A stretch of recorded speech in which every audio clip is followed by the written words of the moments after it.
Yung tipong ang kapal ng mukha mo na angasan itong si VP Sara, ngayon pala ang kaso mo ay kidnapping. Dito sa video na to, hindi ho mabigkas-bigkas netong si Franz Castro nung tinanong siya dyan sa interview niya dyan sa The Spokes kung ano ang naging kaso niya. Pero bago yan, isa like at sa subscribe. Masaya na uta dyan at sa mga gusto sumali sa ating community, yung join button nandyan lang ho sa baba. Yun na nga mga kababayan, dito sa video na to, medyo special ang ating episode na to dahil lang naging ika nga panauhin ng mga banateros itong si Congressman na Lebiste. Pero bago yan, panoorin ho muna natin ng naging interview netong si Franz Castro dyan sa Bilyonaryo News Channel. Panoorin ho natin ito mga kababayan. Oh. Game. Ulit. So anong kaso sa inyo? Other forms of child abuse. Child abuse. Yabang-yabang mo, di ba? Kapal na mukha mo, banatan si VP Sara. Ngayon pala meron kang kasong child abuse, walang eh ano ba bang ginagawa sa laya nito? Dapat nakakulong na itong bakulaw na to eh. Pambira, dapat nakakulong na to si Franz Castro. Nasa laya pa to. So anong kaso sa inyo? Other forms of child abuse. Child RA abuse. 7610. Pinalakad daw namin sa dilim yung mga bata. Na umuulan, ganun daw. Ang nagsampa ng kaso, ang gobyerno, specifically Gobyerno. sino? Anong ahensya? DSWD doon sa lugar. Tsaka yung... DSWD nag-file ng kaso sa inyo? Yes. Doon sa lugar. Sinungaling. Ang problema dito, di mo mabanggit na yung mga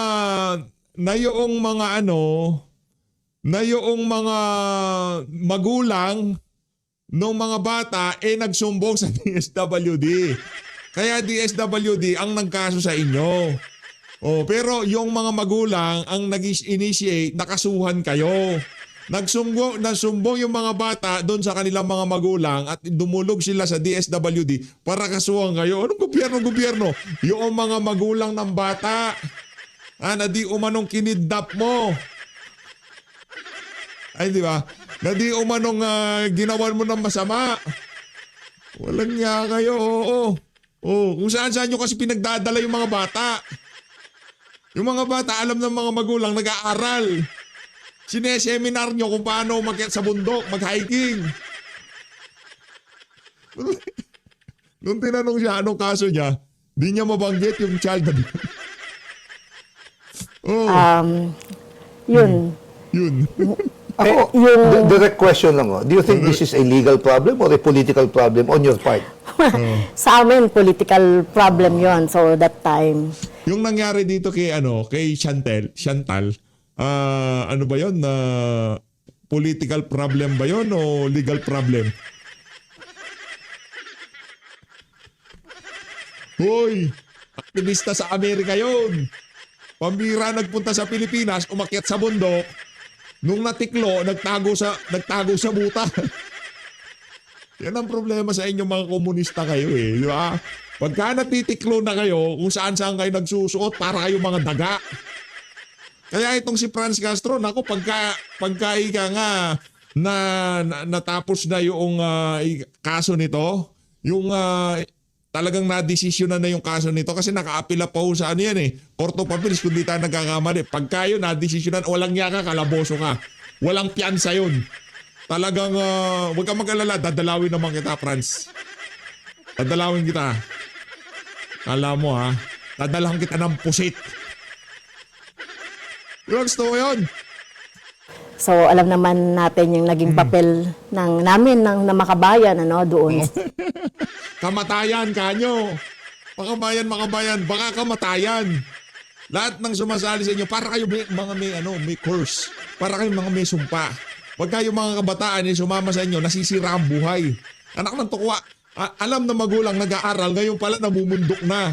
Maya-maya magkakainkwentro, makikita nila yung mga anak nilang tipong pinalaki mo sa sa bisig mo yung bata eh. Ayaw mong madapuan ng lamok, ayaw mong magkasakit, ayaw mong sipunin, di ba? Ayaw magkasakit. Hinalagaan mo mula baby hanggang sa nag-aral ng elementarya hanggang magkolehiyo. Tapos isasama ng mga kaibigan nila, mag-hiking sila. Ngayon sasabihin nila, hindi daw sila konektado dun sa grupo ng mga siraulo. Ikaw talaga, Franz, oo. Doon sa about doon sa budget, sa confidential funds, yung mga posisyon namin sa ginagawa ng Duterte administration. Yun. Ang issue dito, Madam, Duterte administration, talagang naparalisa ang galaw ng mga makakaliwang grupo. Kaya galit na galit kayo kay Digong. Yun lang naman yun. Sa aminin nyo man sa hindi, yun talagang dahilan. Di ba? Ang galit nyo kay Tatay Digong dahil hindi kayo nakakana noong panahon niya. Hindi kayo nakaporma. Talagang ano ho itong mga to, nasira. Nakilala ho itong mga ano na to, ika nga nabulgar sa sambayan ng Pilipino kung gaano ka walang prinsipyo ang pinaglalaban itong mga to. Walang ideolohiya, puro pera. Yan ho ang makabayan. Kung tawagin nila sarili na mga makabayan, pero hindi ho, makapera yung mga yan. Sa House of Representatives, 19th Congress, narinig nyo, sandamukal na kapalpakan, sandamukal na kakurakutan at kabalbalan ang ginagawa ni Martin Romualdez. Nasaan ang makabayan? Ayun. Naging kamatayan na lang. Walang yang to. Ito na, lipat to tayo dito kay dito kay Ngagba. Interview ho niya ito kahapon. Ay, nung isang araw, interview ho niya ito nung isang araw. Na kung saan habang nagpapa-interview ho siya sa media, nakikita niyo ho ba itong dalawang, itong dalawang unggoy na to? Yung nasa likod niya, di ba? Yung tipong dito makikita, napaka-weak ng presidente. Habang nagsasalita ka, yung mga tauhan mo, nagdadaldalan sa gilid. Di ba? Nagkukwentuhan. Ano naman pinag-uusapan? Ito, pakinggan ho natin mga kababayan. Okay. Dito na tayo sa nandito ngayon tayo sa San Francisco, Quezon City, San Francisco High School. Ayan yan si kamukha ni Ay de las Alas at itong si Bulol, itong si Vince Tison. Di ko alam anong pinag-uusapan nila, magdi-date ba tayo mamaya, ganon. Dahil kung maalala ninyo, ito yung nasunog at kailangan nating baguhin. Ngunit ang itatayo natin na bagong school building dito ay Substandard, ganon, substandard. Hindi na kayo naawa sa mga bata. they will, instead of 12 classrooms, 12 classrooms, magiging 36 classrooms. Nung na-realize niya na nagdadaldalan pala yung dalawa, tinatanong niya tong si Vince eh. Tatanungin niya itong si Vince Dizon dito eh. Tatanungin niya. They will, instead of 12 nagdadaldalan yung dalawa, sira ulo. Ano to ka? Uy, nagpapapress ko yung presidente yung sinto-sinto. Ano to ka? Magpakita naman kayo ng konting respeto. Mamaya na kayo magchismisan dalawa nitong si Joy Belmonte. Yan. Oh. Kasing tama talaga nitong si Bangag. Ganyan kahina tong leader na to. Nakatingin pa sa inyo tong si Libiste. Natatawa na si Libiste sa inyo. Stories. 12 classrooms, magiging 36 classrooms. At napakiusapan natin Patango-tango si Vince, nagmukha na naman tanga ang amo ko. ang SM na magtayo din ng 24 classrooms. Kaya ito na sa pakiusap na lang, anak ng toko, ang dami nang ninanakaw dyan sa flood control, sa budget ng pamahalaan, sa DPWH. Tapos pupunta ka sa mga pribadong sektor, makikiusap ka. Lakas talaga ng tama mo, Brad. at ito na yung construction para sa Mapag-iusapan daw ang SM para magtayo. Ano mag-iusapan? May pera, nangungulekta kayo ng buwis. Diba, nangungutang kayo tapos papag-iusapan nyo itong mga pribadong individual na to para magtayo ng classroom. Ano bang sininghot mo na naman? Ha? mga bagong classroom na gagawin ng public works para sa DepEd. And ang schedule nito, matatapos ito by the beginning of the next school year sa June.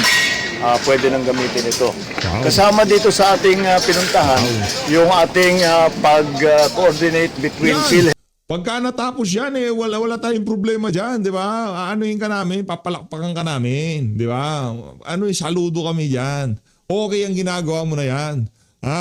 Pero yung inspectionin mo, anak ng toka, publicity stunt na lang yan. Kasi wala kang nagagawa sa pamahalaan mo. Mantakin mo, hindi pa nalagyan, hindi pa nabuhusan yung mga poste, nagbibida-bida ka na dyan. Okay lang sana kung meron ng upuan at mga pisaray ang mga silid-aralan. Ang problema, poste pa lang at baka lang nakalatag, bumibida ka na. Kakatapos pa lang ng groundbreaking, umiepal ka na. Ano ba naman yan? Di ka ba nahihiya? Ako nahihiya sa'yo eh. Kung nandyan na, di ba, okay, nandiyan, may plug poll na, magpa-plug ceremony na, unang pasok ng mga estudyante dito sa bagong building na kung saan pinagawa ng mga bangag sa Malacanang. Yan. Galing naman sa pera na sambayanan, doon ka magpabida. Pero ganyang wala pang poste pa lang yung mga para kasi raulo. Health at saka DepEd para sa YAKAP program. Kung nakita ninyo yung dinaanan natin, meron nga nagbibigay ng mga form. Pati na yung mga magulang, rene-register na rin sa PhilHealth. City of QC also, sir. What? City of QC is Yeah, also the city is also, they have also, it really is a cooperative effort between the local government and the national government. It seems to be working well. So, yun, patuloy natin i-encourage yung YAKAP program for students. But we also, as I said, we're registering also the teachers, the parents, all of the personnel around here, the entire community. So, we'll look forward to the completion of this by the beginning of the next school year. All right? Yun. Next school year. Tapos yung panga mo, ayusin mo lang. Diba? Para talagang solidong-solidong datingan, di ba? Ito mga kababayan, pasadaan na rin natin ito. Yung reaksyon ng dalawang bata, caught on cam. Yay! Daming pumalakpak. Panoorin natin. Mga kababayan talaga natin sa social media. Naka-magnifying glass itong si Marcos Jr. sa kanila eh. Lahat na lang ang problema, pagka sinto-sinto ka Brad, babantayan ka talaga. Sabi ko naman, magbabati lang ako para naman para mabigyan natin ng sigla ang ating mga atleta. Matutuloy ba kahit na Nasa yung sigaw? Sinungaling talaga to. Pati ba naman ang sound effect? Dinadaya nyo. Hindi akma yung sound effect doon sa reaksyon ng mga nanonood dito sa may saltik na to. Pambira, oo. Paano ka ba naman walang saltek? Sabihin mo, magbe-20 pesos ang bigas. Di papasok ang ICC. Walang impeachment. Ha? Mahiya naman kayo. Lahat ng ginagawa mo, Brad, falsifikado. Tapos, maglalabas kayo ng video dyan sa RTBM, merong nagsisigawan at palakpakan, pero yung crowd, hindi ganon ang tunog. Iba yung tunog ng mga nanonood dun sa sound effect na lumalabas sa mga speaker. matutuloy ba? Ha? Paano ito pagka kayo ba nga sabi ko naman Ibang klase. magbabati Ibang klase, Brad. Pati mga bata, alam na nila karakas mo. Di mo na maitatago ang katotohanan. Isa ka talagang bangag. lang ako para naman para mabigyan natin ng sigla ang ating mga atleta. Matutuloy ba kahit na Ba't wala kami naririnig na nagsisigawan, nagpapalakpakan. Wala kami nakikita. matutuloy Binubudol mo na naman kami. Walang yakang bangag. Budol-budol talaga tong Marcos Jr. na to. Di ba? Yan. Harapang panloloko sa sambayan ng Pilipino. Oh. ba? Ha? Tutuloy, oh. Paano ito pagka Anong problema? Matutuloy. O, dito tayo. Di pa to tayo dito kay Congressman Lian Libiste. Eto, matindi ho ito mga kababayan. Siyempre, pagka ang sumalansan, Banateros, sigurado, garantisado, talagang solidong-solido ho yan mga kababayan. Panoorin ho natin kung gusto nyo mapanood ang kabuuan ng interview na nila yan, dahil di ho natin tatapusin yan para mapuntahan naman ang ating mga kababayan kung saan nangyayari yung mga ganyang klaseng interview. Punta lang ho kayo kung gusto nyo ho talagang mapanood yung kabuuan ng video na yan, dahil sinasabi ko na ho sa inyo, hindi ho natin tatapusin dito yan. Punta ho kayo sa Sunshine Broadcast YouTube channel. Diyan ho talaga nangyayari ang mga malupitang interview. Punta lang ho kayo dyan mga kababayan. Tuloy na ho natin to. King! At ang lumalabas pala, lahat ng mga proyekto sa aking distrito ay lutong bidding at substandard. At Bidingan. dapat ngayong 2026, wala nang lutong bidding o korupsyon sa DPWH ng unang distrito ng Batangas. Kaya kayang-kayang gawin naman po basta yung congressman ay hindi kukuha sa mga kontraktor. Isa ba sa motivation mo kung nung tumakbo ka ngayong nung nakaraang eleksyon is nung nakita mong katiwalian ng 19th Congress? I can say that my initial reason is I saw the underdevelopment of the mostly agricultural first district of Batangas. Malapit lang sa Maynila pero konti lang ang industriya at akala ko ang government infrastructure tulad ng DPWH ang makakatulong para sa pag-unlad ng aking distrito. Pero nalaman ko nung ako'y bagong halal na para makakuha pala ng budget para sa aking distrito, kailangan ang mga taga-DPWH ay pipili ng certain contractor. At lumalabas, wala palang bidding sa buong DPWH. Kaya bagong halal pa lang ako, nakapasok ako sa ganitong mga discussions which led me to learn more about how it works in DPWH. Pero hindi pa ako ganitong ka-exposed sa gravity of the corruption until I actually ended up in Congress and learned more about it. So, you're saying na yung iyong mga nakikita ngayon is just the tip of the iceberg? Opo, yung nakikita ng publiko is the tip of the iceberg. Pero I think kahit na hindi naman binubulgar yung mga detalye, nasa imagination na rin ng publiko na ang buong gobyerno ay may mga traces of corruption. Pero ang actually advice ko sa gobyerno, maging transparent lang tayo. Kasi pag may itinatago tayo, the public will only assume the worst. Kaya nga yung approval ratings ng gobyerno napakababa na ngayon. Ironically, kung ilabas na lang ng gobyerno lahat ng nakatagong impormasyon ngayon, baka mas tataas pa ang tiwala ng publiko. Kung napag-usapan na rin naman natin yung mga files at yung mga expose mo, no? Marami kasi tayo na nakikita ng mga comments ng ating mga kababayan. Ito lang galing sa kanila na nakita na natin yan. Dati marami nang bumatikos pero pagdating sa dulo, tumiklop naman. How about you, Kong? Ito ba ilalaban mo hanggang sa dulo? Hanggat mapanagot yung tunay na mastermind, yung tunay na pinuno ng pagnanakaw na ito? Yung first leverage para hindi magbigay ng trouble ang isang congressman, yung tinatawagang incentives sa mga kongresista. Pero ako hindi tumatanggap ng aking sweldo, MOOE o bonus. Yes. Kaya kahit na hindi ako bigyan ng bonus, ay hindi ko naman kukunin. Pero tungkol naman sa budget para sa mga distrito, mabuti naman po at hindi naapektuhan pa ang aking distrito. At sa tingin ko dahil nanonood ng publiko ngayon sa alokasyon ng national budget, kung sakali may, for example, use of political leverage on withholding the budgets of congressional districts, then the government will really be criticized for that. And I hope that this heightened public awareness of how budget has in the past been used as a political weapon will ensure that it will not be used as a political weapon for any political activities this 2026. Kaya ang sagot ko po sa inyong tanong, I believe that in general, public awareness should support people in government to speak out more freely. Secondly, the fact that I do not have any need to benefit financially from my position means that there is less leverage on me. And also, it also helps na wala naman akong vulnerability in terms of past career in politics.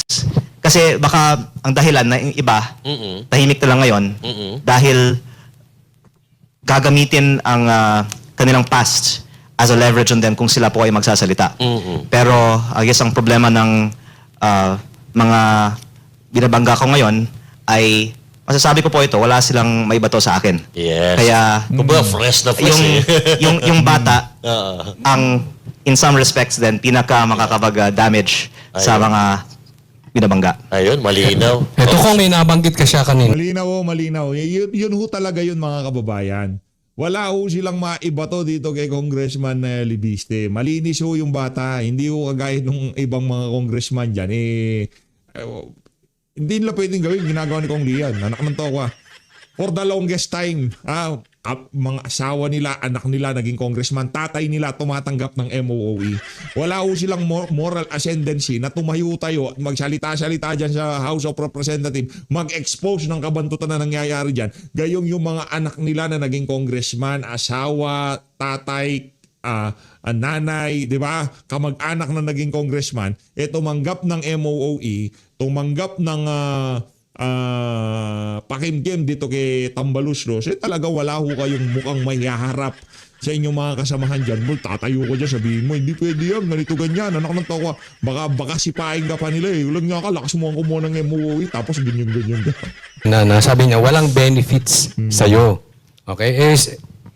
Simulan na natin dito yung alam kong ibabato sa'yo. Ito yung normal na ginagawa doon sa mga naglalabas ng baho, doon sa mga, syempre, tatamaan nito.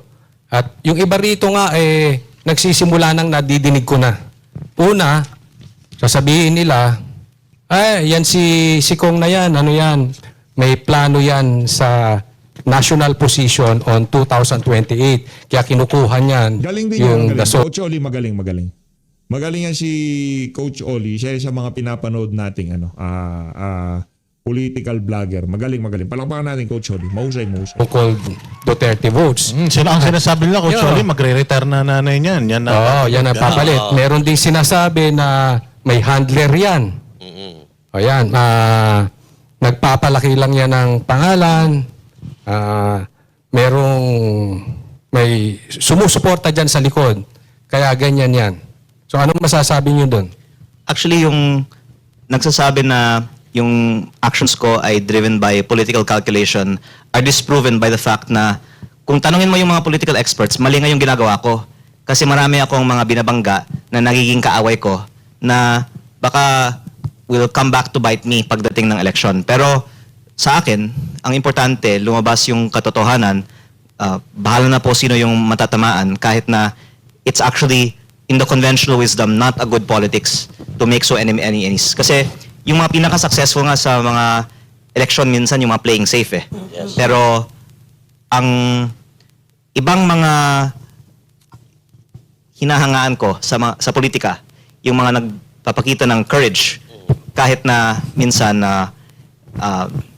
it's not easy to have a lot of enemies. On the point of motives, I think that my life will be so much more peaceful kung tahimik na lang ako tulad ng mga ibang nasa Kongreso.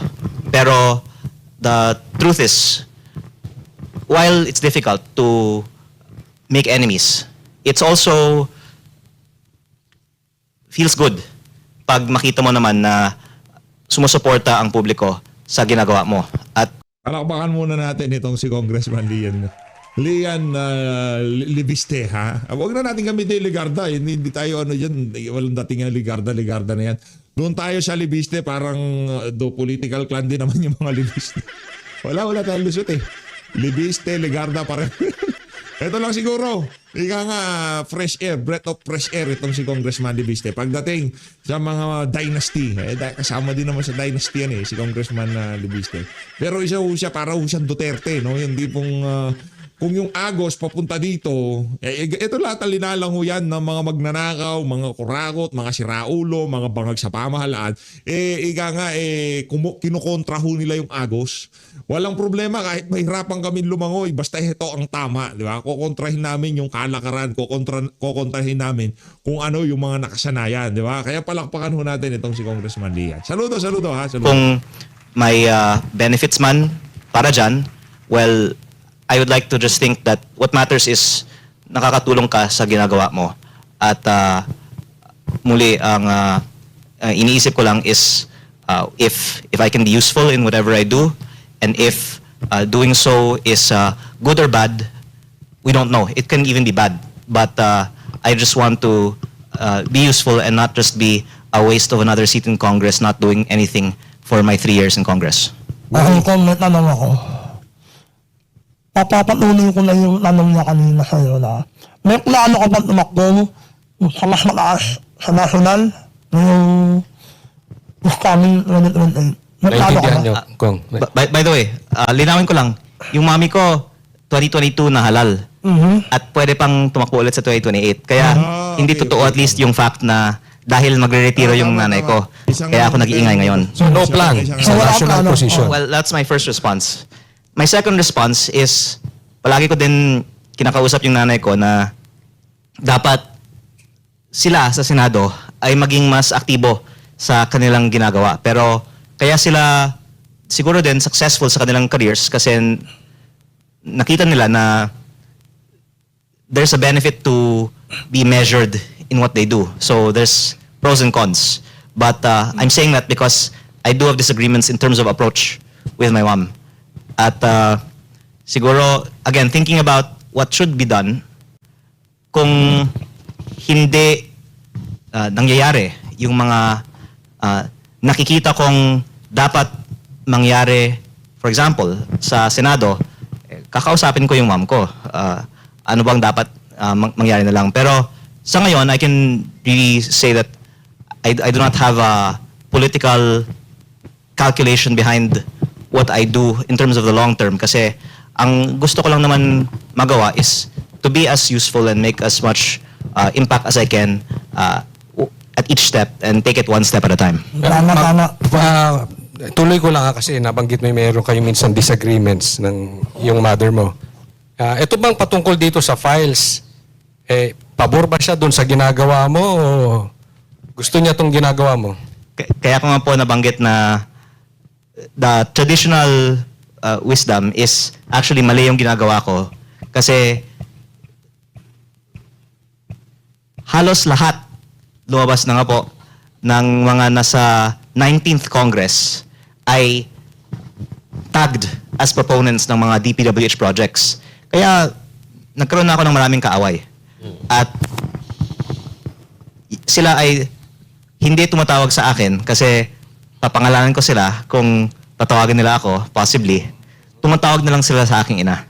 Kaya actually, pag nadidiscuss ko ito sa ibang mga interviews, at this point, nagiging medyo emotional ako kasi ikinalulungkot ko nga po na maraming pressure sa akin through my mom na tumahimik tungkol dito. Pero hindi ko naman po sinusundan yung aking ina. Which is also, I think, why they shouldn't take it against my mom yung ginagawa ko kasi nakikita naman po nila na independent ako sa kanya. Pero ang explanation ko lang po is there is a lot of pressure and we do disagree on this, but nonetheless, itinutuloy ko po ang aking ginagawa. Para sa akin kung bihira yung ganyan kagaya nyo nila Garhaga, ikaw, bihira yung ganyan sa Congress. Sana mas marami pa kagaya nyo. Kasi ako matanda na ako, mas matanda pa ako sa'yo. Pero ngayon lang ako nakakita ng congressman na nakakatakaw. Mas nakakabata. Real talk, Pero real actually, I would like to salute the approach of my colleague Congressman Barzaga. Pero ibang-iba yung approach namin. Si Congressman Barzaga, all out siya. Opo, ako po, mas May ina-calculate ko muna the best approach. At kaya din ko po ito binabanggit kasi hinihingi ko din yung patience ng ating mga kasamahan. Minsan, kung for example, nagtatanong sila bakit hindi ko pa ginagawa ang isang bagay, lahat naman po ay nakaplano naman. At I think pag mangyari na po lahat, makikita naman na may deliberate reason for why I do what I do. Sana bago matapos yung show natin, kahit isil lang ng mayroon kang mailabas dito na Bago. Oo, di ba? Bago, ano? Meron siyang na bago na pangalanan ang isang mataas na nasa Congress. Alam niyo ho ba mga kababayan, yung pagbangga nitong si Congressman Lian dito kay kay Congressman Garjola ay napakalaking bagay ho nun mga kababayan. Kasi isa ho si Garjola sa mga malapit kay Marcos Jr. At kalaunan, ito ano ko lang naman ho ito, teorya ko lang naman. Kalaunan, yung mga ilinalabas na yan, itong si Congressman Leviste, magiging magiging basihan para talagang magkaroon ng malalimang investigasyon. Dito sa mga congressman na to, nakilalang malapit dito kay Martin Romualdez. Siguro ngayong mga panahon na to, hindi pa tayo tayo nakakakita ng ganung katinding mga galaw kaugnay din sa mga ilinalabas na pangalan itong si Congressman Leviste. Marahil ganun na suma, pero sa mga susunod na panahon, atin hong nakikita na lahat ng sinasabi nitong si Congressman Leviste iimbestigahan. No? At mapag-uusapan talaga kung talagang ano ba ang katotohanan sa mga ilinabas na yan itong si Cong Leviste. Pwede, no?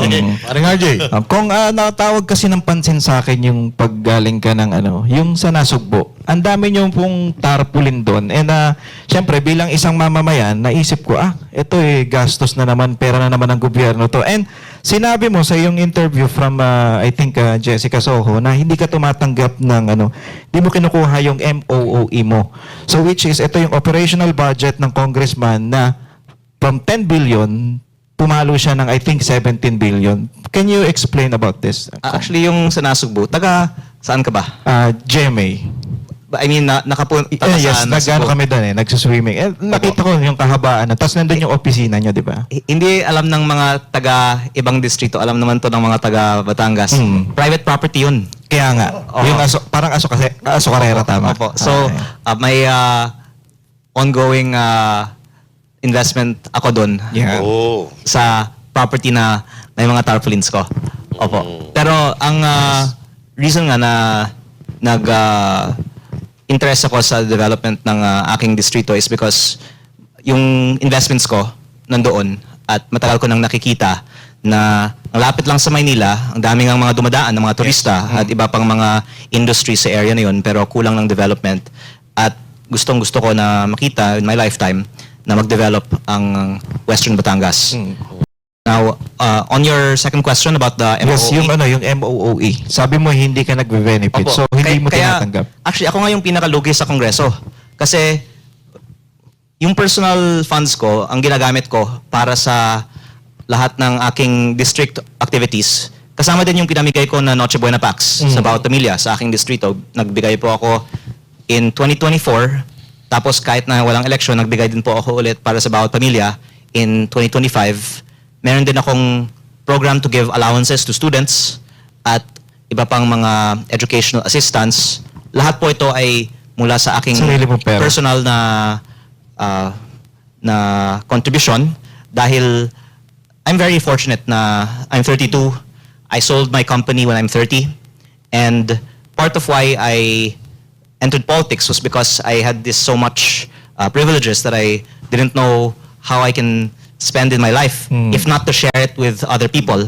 And parang unbelievable ito para sa iba kasi Kasi nag-start ka ng business 20 kung hindi ako nagkakamali. pero parang very rare sa Pilipinas na ang mga yumayaman ay nagiging pilantropo. Pero sa US, pati sa Europe, maraming mga, lalo na mga naging batang entrepreneur na nung binenta nilang kumpanya nila or nag-retire parang si Bill Gates o ngayon si Mark Zuckerberg, pinamimigay nila ang kanilang mga bilyones sa mga foundations.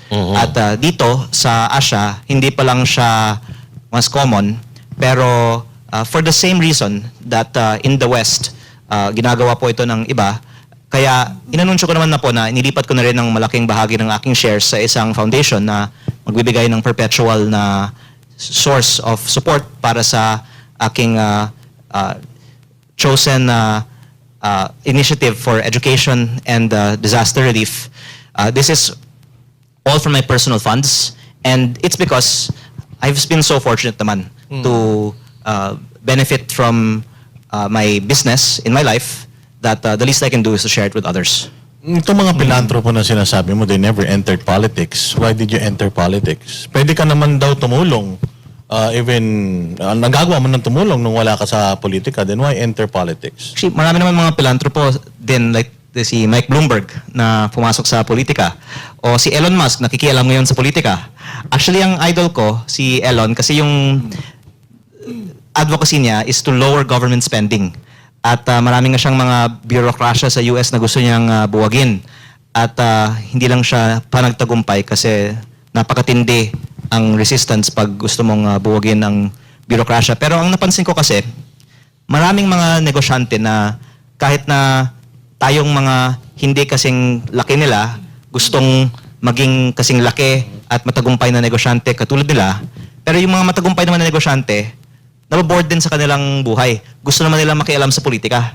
Kaya marami din mga nakikialam sa mga political parties dito sa Pilipinas na mga negosyante. So it's really a natural reaction, I think, because in the end of the day, the means to everyone wants to make a difference in their lifetime, and to make a difference, it's not enough to be in the private sector alone. It also involves the public sector, of course. And in my case, wala naman sa plano ko nung 2024 na pumasok sa politika, pero naisip ko in the middle part of the year, kaya not according to plan, I saw an opportunity and I did it. And I guess that's how I make a lot of decisions sometimes. It's to be responsive to the opportunities that I see. Just like how I said a while ago, itong DPWH, hindi ko naman po na-realize initially na ganitong kagrabe. Pero when there's an opportunity, you go for it, and who knows ano pa yung mga susunod pang mga makikita nating mga opportunities. Kaya namin tinatanong to Kong kasi gusto natin pakita sa mga nanonood yung kredibilidad ni Leandro Leviste.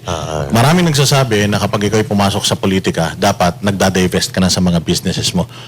Dahil baka pwedeng gamitin yung iyong posisyon para sa iyong mga negosyo. Maprotektahan ito. Kasi karamihan sa mga nakikita natin sa mga congressman, may mga in-expose na sila yung congressman tapos sila din yung contractor. Di ba? Tapos may construction company. Nagkakaroon ngayon ng conflict of interest. Ano masasabi niyo dyan? Kaya nga ako yung mahirap na kalaban sa aking mga binabangga dahil nag-divest na ako bago pumasok sa politika. Kaya, for example, kung meron kang operating business, pwedeng targetan yung business mo. O baka hindi ka na lang magsasalita para hindi matarget yung business mo. Pero the fact na binenta ko na yung business ko, tapos yung kinita ko, ipinamimigay ko naman, at hindi ko kailangan kumita pa, wala silang mahanap na leverage sa akin. Kaya siguro ako'y malayang magsalita. Kung may diinan ko lang yung operational budget ng congressman is 10 billion.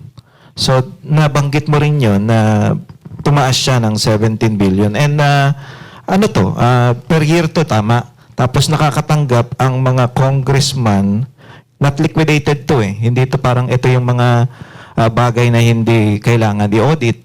Kung may resibo ka o depende sa'yo kung magbibigay ka ng resibo. Ito is 58 million per congressman. Ito yung per day. Tama po ba? Per year. Per year. Ang sagot nga nila tungkol dyan, mas mababa nga sa 2026 kaysa sa 2025 eh. Kung 27 billion yung total budget ng Congress, of which 18 billion is the 2026. It was 6 billion higher pa in 2025. And ang public reaction ay tungkol sa 2 million per congressman. Pero sinabi mo nga 58 million yung total. Yes. At yun actually yung question ko. Hindi kung tunay ba na may 2 million. Kasi sinabi na nga ni Deputy Speaker Puno, may 2 million. Ang question ko, saan napupunta yung natitira sa 58 million? Kasi hindi pa ito sinasagot ng Kongreso. May 58 million per congressman talaga. Baka 10 million dyan nasa kuryente, tubig, bond paper, ibang mga operating expenses ng Kongreso. Tapos meron tayong na-account na 20 million para sa ating mga office budgets, kasama dyan yung mga break bonus. Yeah. Pero yung natitira, meron kasing mga confidential, literally nakalagay sa breakdown, confidential fund sa breakdown ng Congress. Pero dapat pala natin malaman saan napupunta. Meron din other miscellaneous expenses at kasama dito ang professional services na pambayad sa mga consultants ng Kongreso. Meron akong mga nakausap ng mga consultants na nagsabi sila po ay binabayaran ng cash, kaya walang listahan. At dapat talagang i-deklara ng Kongreso sino ang lahat ng mga consultants na ito. At meron din opisyal na programa ang Kongreso na CARE program para sa mga social media consultants. Nagte-training sila sa Kongreso tungkol sa ano yung ipapost nila sa Facebook para ipagtanggol ang kabutihan ng Kongreso. At ang lumalabas, ang kalahati ng mysterious MOOE fund na ito ay maaaring napupunta sa social media activities at baka yung mga paboritong mga influencers natin sa Facebook na nagtatanggol para sa Kongreso at sa budget ng Kongreso ay pinupondohan pala ng budget ng Kongreso. Nabanggit niyan ba yung nakabayong yung binibigay sa kanila or naka-paper bag? Opo, yung iba. Mismo nagsabi sa akin na sila po ay binabayad ng cash sa supot o backpack. Sana all. Kung mabalikan ko lang, di ba Sana ikaw din, all. may MOOE. Pero sabi mo hindi mo kinukuha yon. So saan nanggagaling talagang pera mo yung pinambabayad o pinangpapasahod mo sa mga tao mo? Opo. At maliit lang yung binibigay ng Kongreso kumpara sa Iba. halaga ng Noche Buena para sa lahat ng mga pamilya sa aking distrito. Kaya yun nga yung sinasabi ko na walang ma-withhold na budget ang Kongreso sa akin kasi kahit na hindi ako bigyan, hindi ko naman kinukuha at mas malaki naman ang ginagastos ko. Hindi ka talaga nila masusuhulan, ano? Kasi yun ang nangyayari sa ibang Congress eh. Parang congressman, sinusuhulan sila kaya nananahimik. Opo. Kasi kung anong reason, ba't hindi mo tinatanggap samantalang tinatanggap naman nila? And ikaw, kung halimbawa tatanggapin mo naman yung MOE mo, alam naman ng tao mapupunta sa nama dahil matuwid ka. Pwede mo Kasi namang sa tingin ko, isubuhan. baka balang araw, lahat ng mga congressman pwedeng makasuhan tungkol sa saan napunta yung MOOE nila. Okay. So napag-usapan na rin na naman natin yan. Kasi base doon sa pinag-uusapan natin, marami talaga na tumatanggap ng mga congressmen. So ngayon, kung ikaw ay ordinaryong Pilipino magtitiwala ka pa ba sa Kongreso? Well, karamihan naman ng mga Pilipino ay nagtitiwala sa kanilang kongresista. At I think that has to still be reconciled. But perhaps in the coming election, many members of Congress will need to explain some more because many of these revelations are only coming more recently. But I think that Congress as an institution has a very low trust rating. Now. So that answers your question that maybe only 20% of the public approves of Congress as an institution. And that's why I find it funny that many people are defending the budget of Congress as if they think that it will change the public's perception. I think the best way to defend Congress is not through words but through action. Yes. And to just show the public where the money is going. Tama. Ito nga, napaka-unfair, no? Katulad lang sinasabi mo. Ikaw, kumukontra ka sa katiwalian, kumukontra ka sa mga nakawan sa gobyerno. Samantalang itong iba, alam naman nila na may nangyayaring hindi maganda sa gobyerno. So, alam ko ito suntok sa buwan ito eh. Kasi kailangan mo munang mapatunayan na kasabwat sila sa pagnanakaw bago mo sila maparusahan. Pero in the future, naiisip mo ba, alam mo suntok sa buwan ito, pero magagawan kaya nating ng paraan para ma-sanction itong mga trabahador ng gobyerno na nananahimik, na obvious na may nangyayaring katiwalian o nakawan sa gobyerno? Baka wala na pong matitira. Pero ang maganda ding development ngayon, marami din mga rank and file na nagbibigay na rin ng impormasyon. Yes. Kaya I'm very thankful to the people that send me messages on Facebook or my email. And yun din po ay isa sa mga sources ng aking mga inilalabas, yung mga whistleblowers na nagbibigay ng impormasyon. Kaya hindi naman yung buong gobyerno ay walang konsyensya. May mga tao na nagtatrabaho sa mga government offices na nakikita nila yung mga masamang ginagawa at humahanap po sila ng mga ways to report what they see. Yung nabanggit mo yung baka wala nang matitira. Hindi. Siyempre, meron matitiro dyan. Meron dyan, for sure. No? Pero dun focus tayo dun sa lower house, sa mga congressmen. Ilang kayang porsyento? More or less lang ha. Hindi naman natin pwedeng ma-eksakto yan eh. Meron pa bang kalahati dyan ng matino? 10%, 20%, 30%? May mga congressman kahit na matagal nang nasa Congress na talagang hindi tumatanggap ng kickback. Dahil I of course hear it from them. I also hear it from people in their districts and I believe them. Pero I guess they also are not confrontational to stop the actions happening in their district engineering offices. Parang hindi lang nila papakialaman yung corruption. Kaya yung nangyayari, yung mga district engineering office staff ng DPWH ang kumukuha ng porsyento sa mga proyekto. Dahil syempre yung kausap naman ng contractor at yung mga nagbabayad sa contractor ay yung DPWH office. Depende na lang sa kanila kung may i-remit nila sa congressman. Kaya ako natanong kung ilang porsyento kasi para makita natin gano'n na ba kalalim talaga ang problema natin dun sa sistema. Pero ang point ko is actually, sa buong bansa, meron talagang kickback sa DPWH. The question lang is kung sa ilang mga distrito, may mga hindi nagre-remit sa congressman. Pero hindi pwedeng i-deny na may kickback sa lahat ng mga opisina ng DPWH sa buong bansa. At ang proof dyan, yung testimony mismo ni dating Yusek Roberto Bernardo. Pero in terms of in Congress, I guess there are many also who are not partaking in that themselves. But I think the problem for the whole flood control investigation is when you implicate a few members of Congress who have dealings with many members of Congress, talagang maraming mga madadawit dyan. And I am very curious to see in the next few weeks how they will file charges on a few who have dealings with many.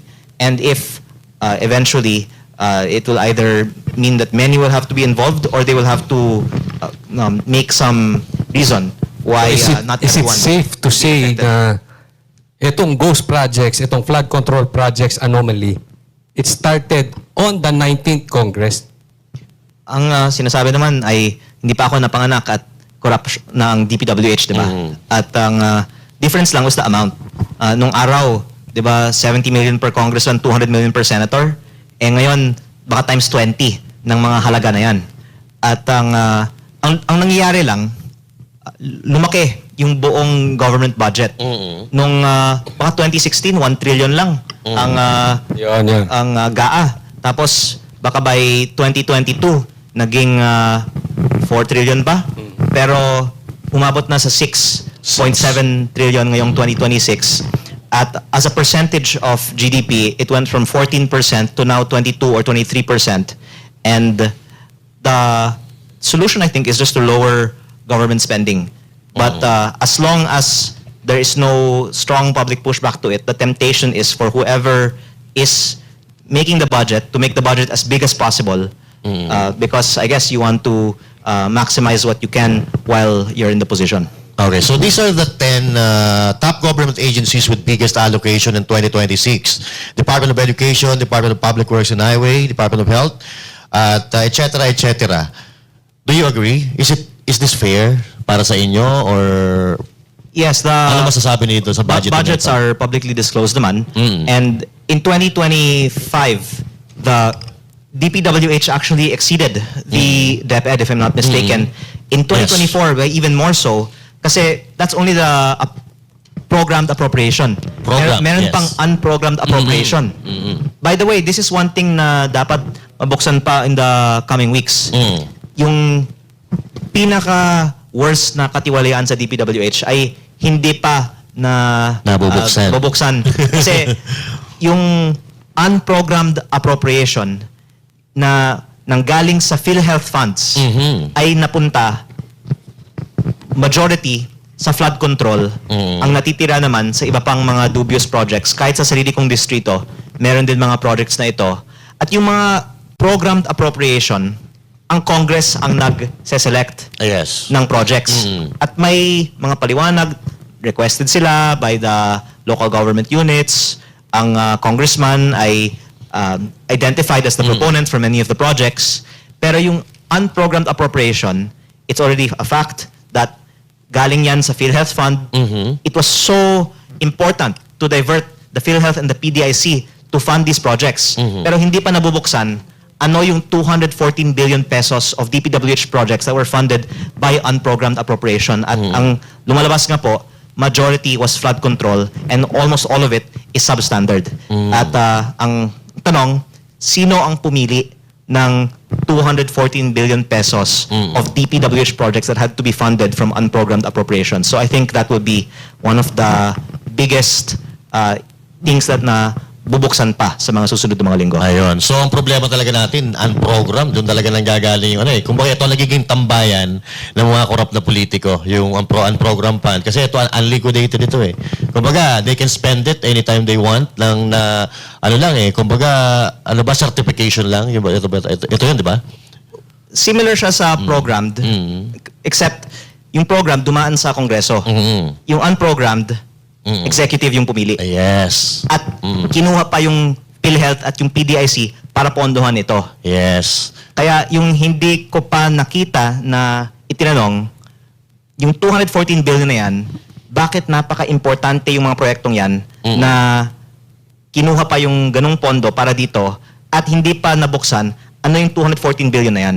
Ayun. Ang lumalabas, karamihan po ay flood control.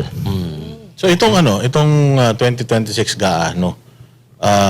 For 2 consecutive na budget natin, pinakamataas ang DPWH, which is, sabi sa batas, dapat pinakamataas ang education sector. I think DepEd mas mataas na sa 2026 kaysa sa DPWH. Yes. But 2024 and 2025, it was actually DPWH. in-expose yan ni Yes. Congressman Arnie Teves before na mas mataas ang budget ng DPWH. 2 consecutive, 24 and 25. In 26, mas mataas na ang budget ng Department of Education sa programmed, programmed, tawag dito, appropriations ba tawag dito. So sa mga unprogrammed, makikita ba natin dun sa mga unprogrammed appropriations nila na parang lumalabas kalahati yung agwat ng... Tinigilan na rin yung unprogrammed DPWH projects kahit sa 2025 nung nagalit ang publiko tungkol sa unprogrammed in the late part of 2024, sa 2025 tinigil na. And itong 2026 sa na budget, 2026 I think wala nang unprogrammed funded by DPWH. Pero yung 2024 na unprogrammed ay ongoing pa. So this is a little bit technical already, pero yung isang pinananawagan ko ay sana kung tunay na gusto nating tigilan ng korupsyon, dapat yung mga proyekto na proven na funded by corruption and involved in corruption ay ikansela. Pero despite all of the investigations on certain projects, hindi pa nga kinansela ang mga ongoing projects na ito. So wala pa. May mga nagsasabi baka dahil binayaran na ang mga proyektong ito. So ito, dapat may nagbabantay dito eh. Pero itong Senate kasi, may napanood akong balita na parang walang nag-pick up eh. Pero napanood ko ito one time na yung Senate daw ay hindi na nila itatouch. Hindi sila makikialam sa budget, ipapaubayan nila sa executive, no? At magtatayo daw sila ng parang oversight committee. So, ito ba'y makakatulong kung sila-sila lang naman gagawa, ano lang ng ICI? Sila-sila din lang gumawa. Alam ba, sinasabi nga ng publiko na sila ang may kagagawan pero sila rin mag-iimbestiga. So, is it right para sa inyo, Kong? Oo. Depende kung sinong ilagay nila sa oversight committee. Ang mangyayari nito, sila-sila din na naman ang maglalagay kung ng mga tao doon sa oversight committee. Opo. I think kung sincere ang desire for oversight, dapat halo-halo. At pati yung mga nasa minority or nasa opposition ay ilagay din sa oversight committee. Pwede. Para, para kahit may question, itong mga nasa opposition, meron silang representative doon. Kaya lang, ang problema ko bakit hindi makikialam yung Senate sa budgeting? Kung halimbawa, may nakikita silang katiwalian.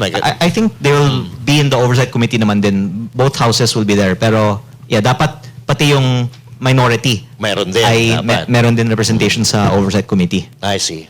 Kung yung DPWH, tinanggal daw nila yung mga flood control projects, pero nagdagdag naman sila from the original budget na 16 billion, nagdagdag sila ng 17 billion para sa farm to market road. Parang nabanggit nyo rin before na panibagong flood control scandal or scam na naman to. Ayun. Opo. Yung farm to market roads, well known to be a source of corruption dahil mahirap din na i-audit ang mga kanyang klaseng mga proyekto na nasa bukid na baka dahil maliit, hindi siya kasing nababantayan. At sa aking distrito, kulang na kulang ang alokasyon ng farm-to-market roads. Pero inalok ako ni Congressman Garjola ng farm-to-market roads basta siya ang pipili ng contractor. Kaya ako nagreklamo din tungkol sa farm-to-market roads kasi alam ko na hindi naman equitable din ang distribution niyan at kung may discretion, may temptation na yung nag-allocate, ibebenta na lang niya sa contractor yung alokasyon. Pero yung mas malaking halaga ay nasa asphalt overlay. At ang ipinagmalaki ng DPWH nung Nobyembre, ang sinabi nilang pinakamalaking reforma na gagawin nila ay ang pagbaba ng presyo ng mga construction materials by up to 50%. Ang pinakamalaking ibinaba ay nasa presyo ng asfalto by up to 67% pa nga. Pero nung Disyembre ay ibinalik sa dating presyo. In the end, I think binawasan ng konti. Parang sa aking distrito, nagsulat ako sa Committee on Accounts, Appropriations, kung pwedeng ibaba ng 25 to 30% ang presyo ng mga road projects in general, yung mga asphalt projects by 50%. Pero kahit na nagsulat ako na ibaba ang presyo ng mga proyekto sa aking distrito, in-apply pa yung mas mataas na mga presyo dahil baka ayaw nila na may isang distrito na may mababa kumpara sa iba. Pero ang own estimate of DPWH shows that the asphalt projects are on average 100% overpriced. And for us to then approve the budget with those prices na ang sinabi nila, kung hindi natin naaprubahan, baka babagsak ang ekonomiya. Hindi yun totoo. Unang-una, dahil yung recomputed prices ay based on market, based on their estimates, based on private sector din naman. At kung masyadong mababa, edi iparibid mo at that point sa mas mataas na presyo. Pero very suspicious talaga sa akin na talagang ipinaglaban na ibalik ang mga mataas na mga presyo nung Desyembre. At yun din po ay isang reflection na may bias towards spending ang mga opisyalis sa ating gobyerno at hindi nila iniisip na galing naman yan sa utang. Alam niyo naman po na 1.6 trillion pesos ang ating deficit sa 2025. Yan po ay itong utang natin. Akala ng mga iba, pag hindi gumastos ang gobyerno, nawawalan ang bansa. Pero sa makatwid kung ito ay farm to palace road. Opo, hindi naman po libre ang mga proyektong yan eh. Inuutang lang natin ito. Kaya kung nabawasan ang ating spending, the good side is nabawasan din ang ating inuutang. Diba?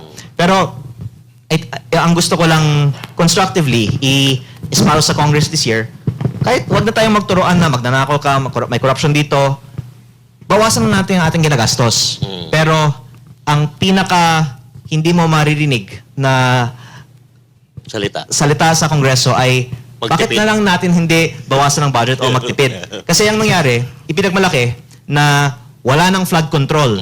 Yung 255 billion pesos inilipat sa Tupad, AIX, MAIP, Farm to Market Road, yung pagbayad ng 60 billion sa PhilHealth. Lipat lang. Pero yung initial budget naman, wala yung mga bagay na yan eh.